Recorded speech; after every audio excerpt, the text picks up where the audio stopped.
సాయిరామ్. హైదరాబాద్ శివార్లలో ఒక పల్లెటూరులో ఒక ప్రభుత్వ పాఠశాల ఉండేది. ప్రభుత్వ పాఠశాలలో పిల్లలు ఎవరు రాకపోయేవారు. వచ్చినా ఒక ఇద్దరు ముగ్గురు ఉండేవారు అంతే. అది పాడుతబడ్డ పాఠశాల. ప్రభుత్వం కూడా ఎక్కువగా జోక్యం చేసుకోలేదు. ఆ స్కూల్కి ఒక మేడంని అపాయింట్ చేశారు. ఆమె ఎంతో ఆసక్తితో పిల్లలకి పాఠాలు నేర్పించేది. కానీ పిల్లలు మాత్రం ఇద్దరు ముగ్గురు కన్నా ఎక్కువగా వచ్చేవారు కాదు. పిల్లలందరూ కూడా ఊర్లలో ఆడుకునేవారు. ఎక్కువ డబ్బు కట్టే స్తోమత లేదు ప్రైవేట్ స్కూళ్ళలోకి వెళ్ళాలంటే. ఆమె చాలా దిగులు చెందేది. నేను ఏ విధంగా చేస్తే పిల్లలు స్కూల్కి వస్తారు అని ఆలోచించేది.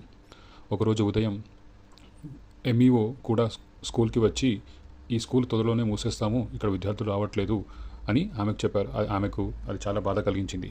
నేను ఏం చేస్తే పిల్లలని మళ్ళీ స్కూల్కి రప్పించగలుగుతాను అని ఆలోచించి తన ఇంట్లో బాబా దగ్గర కూర్చొని తన విన్నపాన్ని ప్రస్తావించింది. బాబా, ఏ విధంగానే చేసి ఈ పల్లెటూరులోని పిల్లలు అందరూ కూడా చదువు వచ్చేలా చూడు, అది నేను చేసేలా నన్ను ఆశీర్వదించు అని చెప్పి దండం పెట్టుకొని స్కూల్కి వెళ్ళింది. ఈసారి తను చెప్పే విధానాన్ని మార్చింది.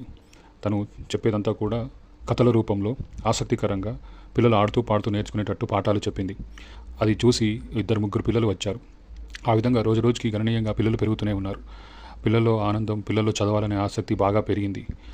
పెద్దలు కూడా పిల్లల్ని స్కూల్కి పంపాలి, వాళ్ళు బాగా చదువుకుంటారు, మేడం బాగా చెప్తుందని బాగా తెలిసిపోయి అందరూ పంపించడం జరిగింది.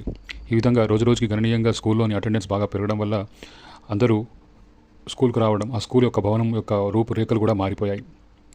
ఈ విషయం తెలిసి అక్కడ ఉన్నటువంటి గవర్నమెంట్ ఆఫీసర్, ఎంఈఓలు వాళ్ళందరూ కూడా వచ్చి ఆమెను చాలా మెచ్చుకున్నారు. మీరు ఏం చేశారో ఏంటో తెలియదు, కానీ ఇక్కడోని పాఠశాల మూసివేద్దాం అనుకున్నది కూడా చాలా దిగ్విజయంగా జరుగుతుంది, నడుస్తుంది. మీరు చెప్తున్న విధానం అందరికీ ఆదర్శంగా ఉంది. ప్రభుత్వంచే మీకు ఒక మంచి గుర్తింపు తెస్తాము అని చెప్పి ఆమెకు ఒక మంచి గుర్తింపు అవార్డు కూడా ఇచ్చారు. ఇదంతా నాది కాదు, ఇదంతా సాయిబాబా యొక్క లీల అని చెప్పి ఆమె మనసులో దండం పెట్టుకుంది. ఓం సాయిరామ్.